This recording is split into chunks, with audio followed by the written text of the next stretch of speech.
नमस्कार दोस्तों, मैं पंडित के शर्मा, संपादक ज्योतिष गुरु मासिक पत्रिका स्वागत करता हूं आपका इस YouTube चैनल में और स्वागत करता हूं आपका इस खास कार्यक्रम में।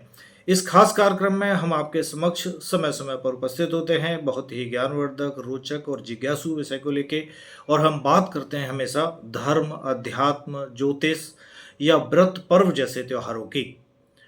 इस तरह के विषय को लेके हम आपके समक्ष उपस्थित होते हैं और आज भी हम ऐसे ही एक बहुत ही महत्वपूर्ण और काफ़ी जानकारी देने वाला विषय, यानी कि आने वाले समय में होने वाला जो चंद्र ग्रहण है उसके बारे में बात करने जा रहे हैं। चंद्र ग्रहण इस बार ऐसे कह सकते हैं कि श्राद्ध पक्ष आरंभ होने की पहली जो तिथि कहिए या एक से पहले जो पूर्णिमा आती है, क्योंकि पितृपक्ष पूर्णिमा से आरंभ माना जाता है, उसके बाद प्रतिपदा, द्वितीया, तृतीया ऐसे करके अमावस्या तक चलता है। तो जैसे ही पूर्णिमा यानी भाद्र पक्ष की जो पूर्णिमा है उसके दिन ये चंद्र ग्रहण लगने जा रहा है। रविवार है उस दिन और 7 सितंबर है, यानी रविवार और 7 सितंबर की रात को ये ग्रहण जो होगा वो आप एक तरह से पड़ने जा रहा है।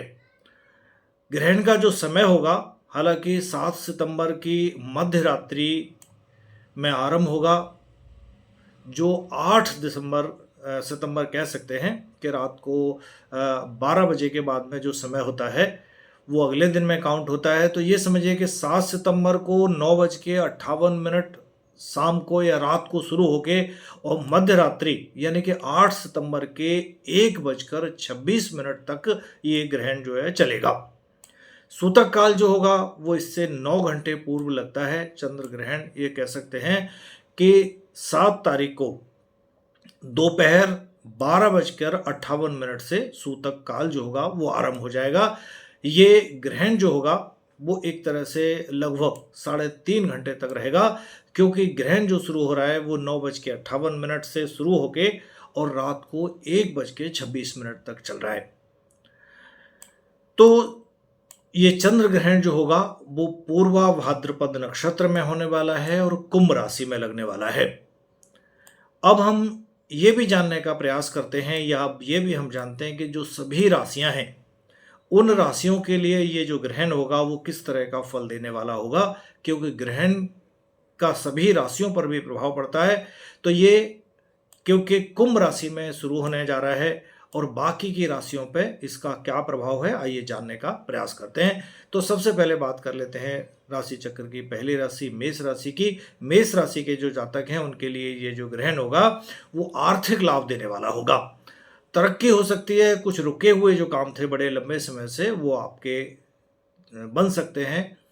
पद या प्रतिष्ठा इस तरह की प्राप्ति इस बीच में हो सकती है। ये भी कह सकते हैं अधिकांश कार्यों के लिए ये ग्रहण आपके लिए सफलता देने वाला होगा, या ये कह सकते हैं कि आपको अधिकांश कार्यों में सफलता मिलेगी।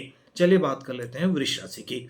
वृष राशि के जो जातक हैं उनके लिए उनके जो कार्य क्षेत्र होगा वहाँ पर किसी तरह का लाभदायक परिवर्तन हो सकता है। आपके द्वारा पूर्व में किए गए जो कार्य हैं उनके कारण आपकी इज्जत बढ़ सकती है, मान सम्मान प्राप्त हो सकता है। निर्माण कार्य किसी तरह का होगा जिस पर आपका खर्च हो सकता है। नए संबंध लाभप्रद आपके लिए बनेंगे। बात करेंगे अगली राशि की, राशि चक्र की तीसरी राशि की, यानी मिथुन राशि की। मिथुन राशि के जो जातक हैं उनके लिए कह सकते हैं सफलता तो मिलेगी, लेकिन आधी अधूरी सफलता देने वाला ये ग्रहण रहेगा। घर में हो सकता है किसी कारण से आपके में अशांति हो जाए। अग्रिम प्रयास और अतिरिक्त अगर आप मेहनत करते हैं तो निश्चित रूप से फिर आप सफलता प्राप्त कर सकते हैं। कर्क राशि के जो जातक हैं या जिनकी कर्क राशि है उनके लिए ये ग्रहण जो होगा उनके स्वास्थ्य, कार्य क्षेत्र और आर्थिक मामले जो होंगे उनमें थोड़ा संघर्ष के बाद सफलता देने वाला होगा। यानी ये कह सकते हैं कि संघर्ष अधिक करना होगा, सफलता आपको तभी प्राप्त होगी या सफलता कम प्राप्त हो सकती है। कोई गलत निर्णय आपके लिए नुकसानदायक साबित हो सकता है।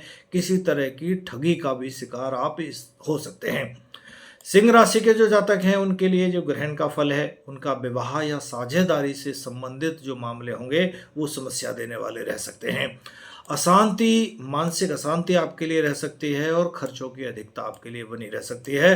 कन्या राशि के जो जातक है उनके रुके हुए काम बनेंगे, आमदनी के नए स्रोत प्राप्त हो सकते हैं।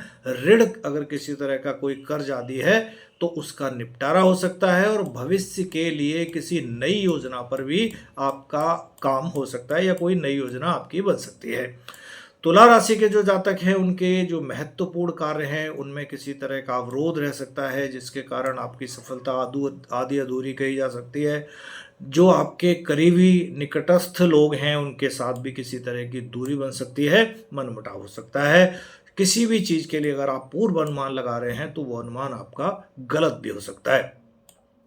वृश्चिक राशि के जो जातक हैं उनके घर परिवार के जो लोग हैं, घर के जो सदस्य हैं, उनके स्वास्थ्य से संबंधित कोई समस्या रह सकती है। किसी तरह का निर्माण या कोई नई खरीदारी पर भी आपका खर्चा हो सकता है, अतिरिक्त कोई प्रभार बढ़ सकता है। धनु राशि के जो जातक हैं उनके लिए ग्रहण जो होगा मान सम्मान देने वाला होगा, महत्वपूर्ण कार्यों में सफलता देने वाला होगा। किसी तरह की कोई समस्या चल रही थी तो उसका समाधान हो सकता है। छोटे भाई बहनों की इस अवधि में तरक्की संभव है। मकर राशि के जो जातक हैं उनके लिए स्वास्थ्य, मरम्मत या किसी तरह की जो खरीदारियां हैं वो इस समय बढ़कर रहेंगी। किसी तरह का कोई गलत निर्णय आपको नुकसानदायक साबित हो सकता है।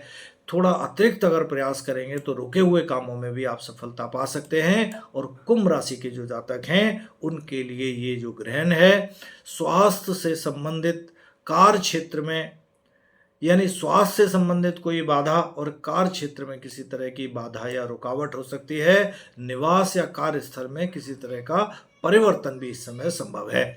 ग्रहण के दौरान आपके लिए यात्रा न करना लाभप्रद रहेगा, यानी ग्रहण काल में किसी तरह की कोई यात्रा है तो उसको स्थगित कर दें। मीन राशि के जो जातक हैं उनके लिए कह सकते हैं किसी तरह का कोई विवाद हो सकता है, स्वास्थ्य की समस्या आ सकती है, कामों में किसी तरह की अड़चनें आ सकती हैं और खर्चों की अधिकता बनी रह सकती है। तो ये था सभी राशियों के लिए कैसा रहेगा ये ग्रहण का जो फल है वो एक बार समय फिर से आप नोट कर लीजिए कि भाद्रपद की जो पूर्णिमा है उस दिन ये चंद्र ग्रहण लगने वाला है, यानी रविवार 7 सितंबर की रात्रि को 9:58 से आरंभ होगा और 8 सितंबर कह सकते हैं रात को 12 बजे के बाद का जो समय है वो 8 सितंबर होगा, तो रात को मध्य रात्रि 1:26 तक चलेगा। और इसका जो सूतक काल होगा वो 9 घंटे लगभग पूर्व लग जाता है, तो वो 7 तारीख को ही 7 सितंबर को दोपहर 12:58 से आरंभ माना जाएगा। चलिए, अगर आपने हमारा चैनल अभी तक सब्सक्राइब नहीं किया है तो तुरंत करें, साइड में लगे हुए बेल आइकन को दबाएं ताकि ऐसी ज्ञानवर्धक रोचक जानकारियों से आप वंचित ना रहें। आगे फिर उपस्थित होंगे आपके समक्ष ऐसी ही कुछ और ज्ञानवर्धक, रोचक और जिज्ञासु जानकारी के साथ। तब तक के लिए आज्ञा दें। नमस्कार।